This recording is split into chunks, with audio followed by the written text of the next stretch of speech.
Hello, my letter dears. How are you? I hope you are fine and doing well. Please don't forget to like and subscribe for more videos if you are interested in improving your English and improving your life. For today, we will have a lesson, a very important lesson in grammar. It's about the direct and the indirect speech. This lesson I find it's a little bit difficult for some students because um, there is like many steps. There are not so many actually, but maybe the student, you as a student can get confused while have a correct, proper, indirect, sorry, speech. So for today, we will have very clear uh, So for today, we will have very clear steps to follow that will help you never ever forget any of changing the direct into the indirect. First of all, I want from you to help me figure out what is there in this photo.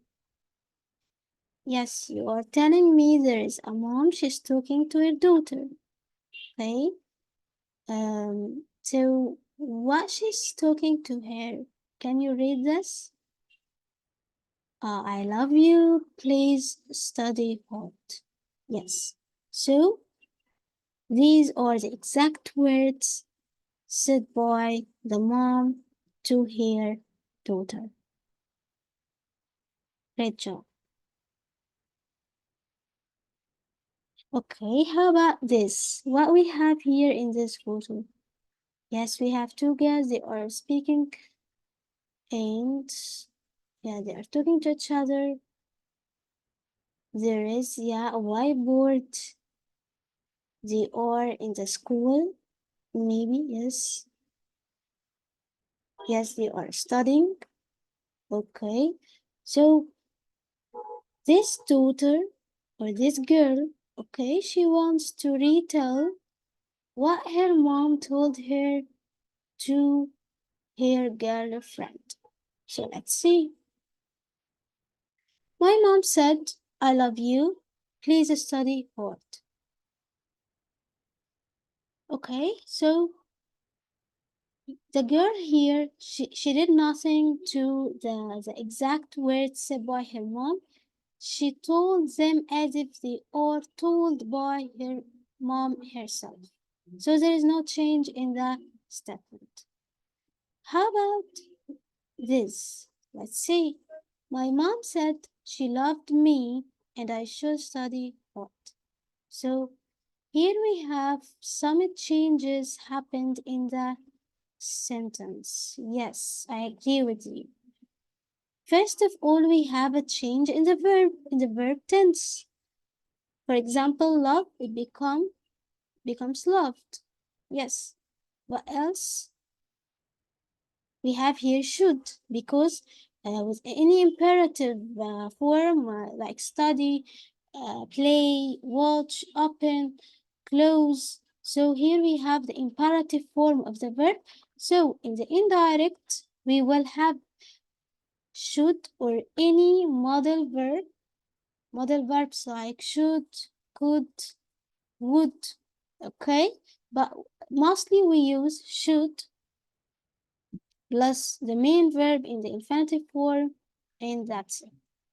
So I see it's so easy to change a statement into the indirect speech. So let's see what we did in the statement. Yes, we have a back shift in the tense, but this back shift is just one step backwards. Okay, so the past simple will be past perfect. The present simple will be past, yes, past simple. The present continuous will be past continuous. Okay, they move just one step backwards. One step backwards. Okay, so how about the second step? Yes, we make some changes like changing the pronouns, adverbs of time or adverbs of place, and demonstratives. Demonstratives like that, this, these, those. Perfect. So, for example, we have here, I travel a lot in my job. Can you tell me the tense here of this verb travel? Yes, you told me it's present simple. Okay, how about traveled? Can you see? So present simple turned into past simple. So the sentence will be Jamila said that she traveled a lot in her job. Okay, the baby is sleeping. Yeah, the tense here is present continuous. Okay, how about changing this into indirect? Yes, we will have the present simple will be in the past continuous, of course.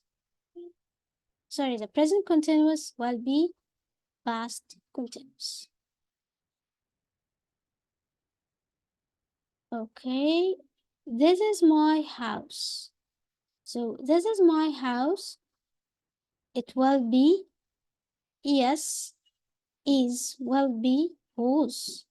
Yeah, perfect. And my, of course, my is a possessive pronoun and it will be yes, because we are speaking of him. Okay, so yeah, the main speaker, okay, who is, of course, the main speaker is I, okay, he's talking about himself, so he said, is my house, this is my house. So when I speak about him, okay, if he is a boy, I will use this possessive pronoun his, okay, to refer to him, because he is no longer here, he's not present with me. I'm talking about him, so I'm using the third person pronoun like he or she because this person is no longer there. Okay? He is absent. So that's what we mean by the indirect speech. When we want to talk about someone else words without his existence, okay? He's not here, he's not with us. So in this case, we have to use the indirect speech.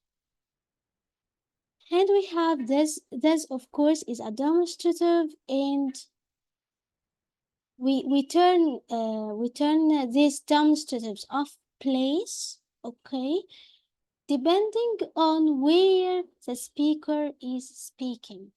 If I'm speaking near his house, so it will be this. If I'm speaking so far, so distant from his house, so it will be that. Take care.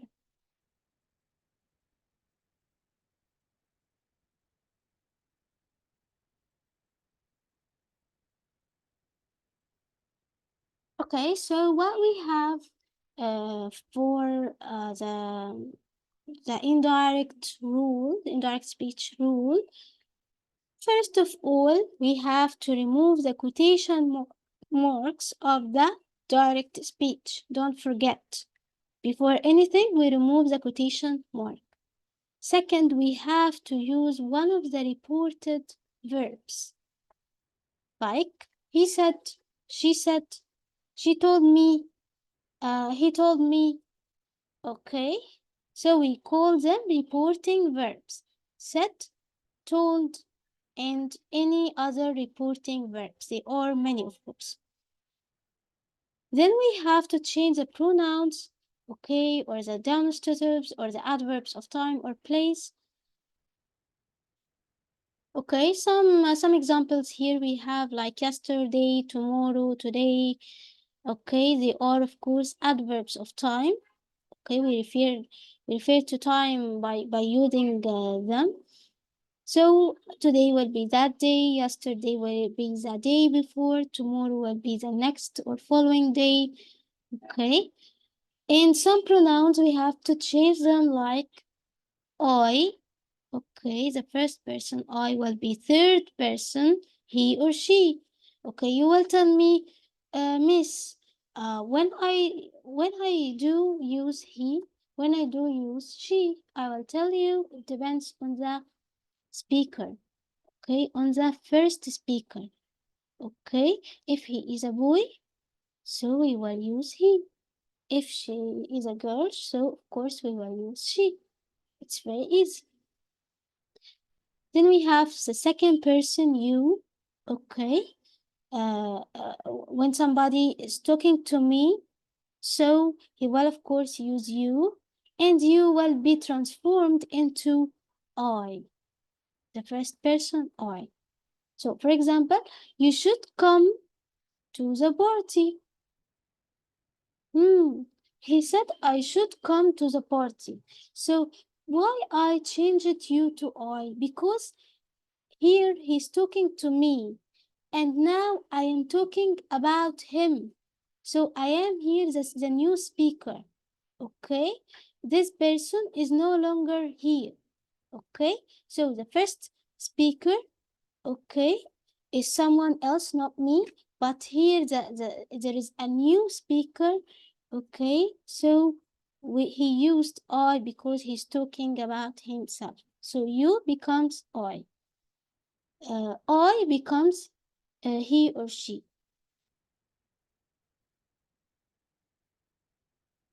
But take care that we have for any rule and exception. Of course, we have for any rule and exception, and it's very, very important to know that in the English grammar, all English rules do have exceptions. So, the first exception is for the back shift in the tense. We don't have a back shift in the tense when we talk about a fact. Okay, a fact like maybe a scientific fact, maybe a fact about myself. For example, I'm working in Italy for the next 6 months, so I am talking about a fact or something true related to me. So in this case, I wouldn't change any tense. Scientific facts like the sun rises in the east. So it is very truthful information. It's something permanent. It never changes. So it is a fact. So in this case, we don't transform the verb tense ever, never. Here, for example, I have broken my arm. So in the indirect, it will be she said she has broken her arm. Okay. So here the speaker is the girl.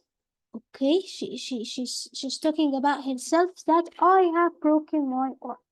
But here we have a new speaker talking about here. So of course he will say she said she had broken her arm. She said she has broken her arm.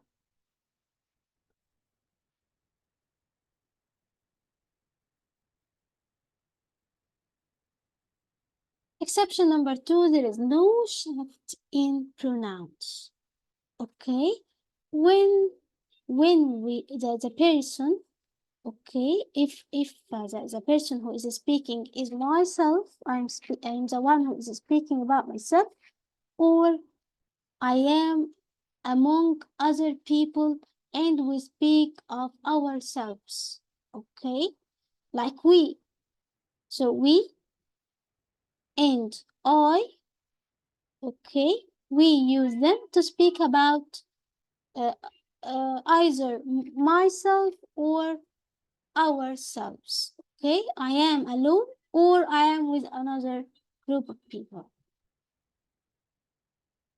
For example, I'm working on my thesis. I said, I told her that I was working on my thesis. So can you see the difference? The speaker is the same. Yeah. So there is no change in the pronoun. We want our jobs back. We said. We said that we wanted our jobs back. So you can see that there is no change in the speaker. It is the same in the two examples here. So in this case, we don't have any shift in the pronouns. Take care.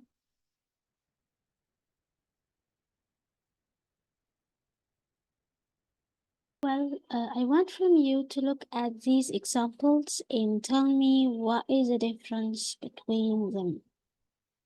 First, we have close the door. Don't close the door. Will you carry the box for me? First of all, the structure is so different here between the first and the second and the third example. We have here just a statement, a positive or affirmative statement. We have here a negative statement. And lastly, we have a question. Okay, so how can I transform this affirmative statement into an indirect speech? Yes, we can read this. My mom said or told me to close the door, or my mom said, told me that I should close the door. Of course, both of them sound correct. Yeah, and just the difference between these two structures, or of course in the structure, but the meaning is the same. So we can use either structure to show the indirect form of the any imperative statement. So close the door or don't close the door or will you carry the box for me, they are for making requests or commands. You want somebody to do something for you. So you are asking him his help. So you have like two options in this situation. Either to use the formal form or to use the informal form. The formal form is like this one, this example. I have to make a question here, like with a modal verb like well, like could, like would. Okay, would you mind carrying the box for me? Could you help me carry the books? Okay, so if you are speaking, of course, to someone who is older than you or who is your manager, who has a position higher than you, so you can use, of course, the formal form of the request or command. But when we speak to our family members, our friends, someone we really know, so in this case, we can just use a statement, a very typical statement like close the door, don't close the door, open the window, and things like that. So with the statements, the informal form of asking help or requesting something from others, we have two options. Either to choose a to plus the infinitive form of the main verb, like to close, okay, or to have a clause like that plus the subject and the modal verb like should, like could, okay, any modal verb as you like, but mostly we use should plus the infinitive form of the main verb and then the rest of the sentence. Okay, so the same case here. We have the same, like the same form, the informal form, but in the negative form. So we will do the same thing, but we will just add the negative article not before the to plus infinitive structure, or we will add a negative article not after the modal verb should in the clause structure. So we call this a clause structure and we call this the to plus infinitive structure. Okay, and of course here we have two other options, and it's up to you to choose other structure when it comes to the formal request or command. Let's read. She asked me, okay, if I would carry the box for her. Or she asked me to carry the box for her. So we have here the main reporting verb is the verb ask. Okay?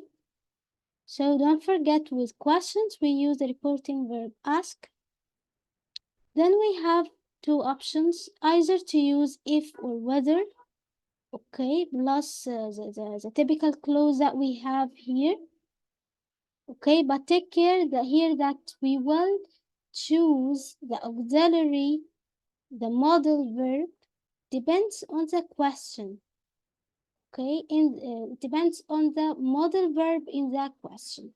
If I am asking with will, it will be would. If I'm asking with could, so can, sorry, it will be could. Okay.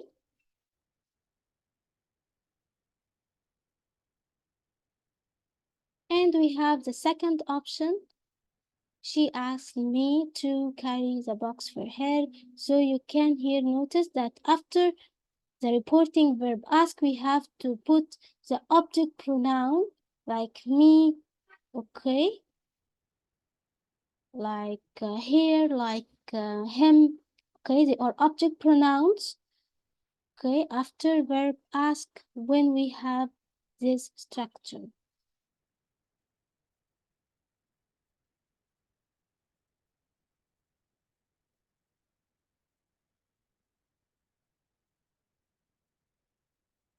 So now let's get to the conclusion of reporting requests or commands. First of all, we have to remove all the quotation marks if we have, and of course, in the direct speech, you have to put the quotation marks. Then we have to make a shift in the verb tense, of course, one step backwards. Then we have to change the pronouns, okay? And we have also to use one of the reporting verbs that we talked about if we are talking about just a statement, an informal style of requesting or commanding something. So in this case, you have to use either said or told plus the object pronoun was told, don't forget, or any other reporting verbs. And if we are talking about a formal way of reporting something, so you have in this case to use a reporting verb ask, okay? Ask followed by the object pronoun if we use the structure to plus infinitive, okay? And if we use the other structure like the clause structure, so we have to put if or whether as a linker, okay, between the reporting verb and the subject and the clause. Okay, of course, you have to, once you find a reporting, once you find an adverb of time or adverb of place, so you, of course, you have to change them like we talked before. That's all for today, and thank you so much for watching the video. If you are interested, don't forget to like and subscribe for more videos. Goodbye.